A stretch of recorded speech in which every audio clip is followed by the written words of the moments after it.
सेना में ठेका पट्टा पर बहाली बंद करनी, सेना के सभी संस्थानों में खाली पदों पर परमानेंट बहाली करनी, अग्निपथ भर्ती योजना के नाम पर सेना बहाली में ठेकेदारान वापस लेने वाले नौजवानों को रोजगार देने सहित अन्य मांगों को लेकर आज आयशा इनोस के राज्यव्यापी आह्वान पर शुक्रवार को आक्रोश मार्च निकाला गया।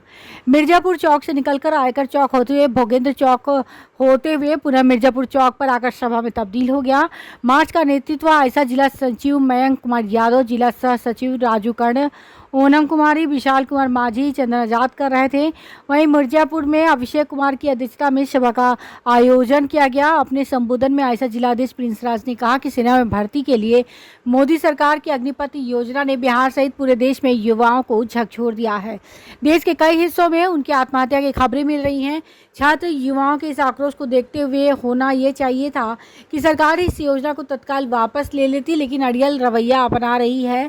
छात्र युवाओं की भावनाओं को समझने की बजाय भाजपा के लोग आयशा इनोस व अन्य आंदोलनकारियों को बदनाम करने पर उतर आए हैं। यह घोर निंदनीय है।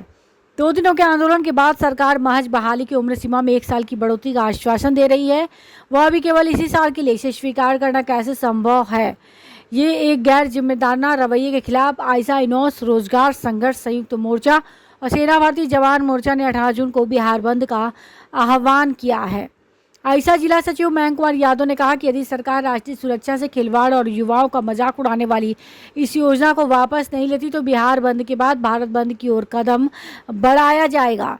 छात्र युवाओं के गुस्से का विस्फोट स्वाभाविक है। मोदी सरकार न केवल अग्निपथ योजना की आड़ में युवाओं से धोखेबाजी कर रही है, बल्कि प्रत्येक 2 साल 2 करोड़ नौकरियों का उसका वादा भी छलावा साबित हुआ। अब यह सरकार 2024 के चुनाव से पहले 10 लाख रिक्तियां बिना किसी आधार के भरने की बात कर रही है। सरकार की इस जुमलेबाजी धोखेबाजी के खिलाफ छात्र युवाओं ने निर्णायक लड़ाई लड़ने के लिए कमर कस लिया है। वे बिहार के कोने कोने से सड़कों पर उतर रहे हैं, रेलवे के परिचालन को ठप कर रहे हैं और भाजपा नेता का घेराव कर अपनी मांग प्रकट कर रहे हैं। दरभंगा से अशोक ठाकुर की रिपोर्ट। के राज्यव्यापी आह्वान पर हम लोग दरभंगा में मिर्जापुर चौक से लेकर के आयकर चौक तक आज आक्रोश मार्च निकाले हैं। आप देख रहे हैं कि पूरे देश में जब से मोदी सरकार आई है, सरकारी नौकरियों को ठेकाकरण पर दिया जा रहा है, संविदाकरण पर दिया जा रहा है।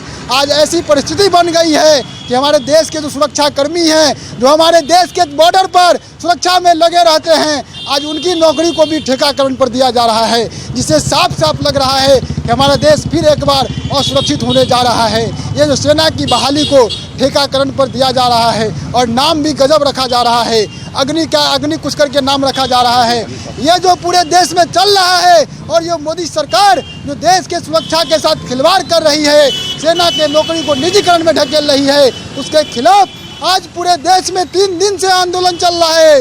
बिहार में कई जगह आंदोलन चल रहा है, लेकिन सरकार के कान तक आवाज़ नहीं जा रही है। हम लोग इस आक्रोश मार्च के माध्यम से मांग कर रहे हैं कि देश के अंदर में सरकारी नौकरी में ठेकाकरण की नीति बंद करिए, सेना के भर्ती में ठेकाकरण की नीति बंद करिए। आज आप देखिएगा कि पूरे देश में जगह जगह से खबर आ रही है कि जो सेना की बहाली में तैयारी कर रहे थे छात्र, वो आत्महत्या कर रहे हैं। कहीं कोई फांसी लगा के मर जा रहे हैं, कहीं कोई मिट्टी तेल छिड़क के मर जा रहे हैं। ये जो देश की हालात है, आज मोदी सरकार नौजवानों के भविष्य के साथ खिलवाड़ कर रही है। हम नौजवानों के भविष्य के साथ खिलवाड़ नहीं होने देंगे और हम मांग करने आए हैं कि जितने भी नौजवान हैं, जितने भी बेरोजगार नौजवान हैं, सबको आप सरकारी नौकरी की गारंटी करिए, नहीं तो उसको बेरोजगारी भत्ता दीजिए। और सेना में जो ये 4 साल की प्रथा आप ला रहे हैं, ये देश के छात्र को मंजूर नहीं है, देश के नौजवान को मंजूर नहीं है। अगर आप वापस नहीं लेते हैं तो कल पूरे बिहार में आयशा इनोस और सेना भर्ती बहाली अभियान के जो नेतृत्व में पूरे बिहार में कल बिहार बंद का घोषणा किया गया है। कल हम लोग पूरे बिहार को बंद करेंगे, ये रेल का चक्का जाम करेंगे, सड़क जाम करेंगे और सरकार को पीछे हटने के लिए मजबूर करेंगे। इस मौके पर हम एक बात और कहना चाहते हैं कि आज बिहार में 3 दिन से पूरे छात्र आक्रोशित हैं, लेकिन हमारे बिहार सरकार का मुंह तक नहीं खुल रहा है। ये हमारे बिहार के लिए शर्म की बात है। इस पूरे मुद्दे पर ये भाजपा जदयू की जो सरकार है, नीतीश कुमार की जो सरकार है, उनको इस पूरे मुद्दे पर मुंह खोलना होगा। नहीं तो आने वाले समय में अब लोग समझ लिए हैं क्या भाजपा के विधायक के घर पर, भाजपा के सांसद के घर पर, भाजपा के नेताओं के घर पर प्रदर्शन किया जाएगा और ये 14 से लेकर अभी तक का जो रोजगार का सवाल है उससे जवाब मांगा जाएगा। क्या नाम है आपका? प्रिंस राज, जिला अध्यक्ष आयशा।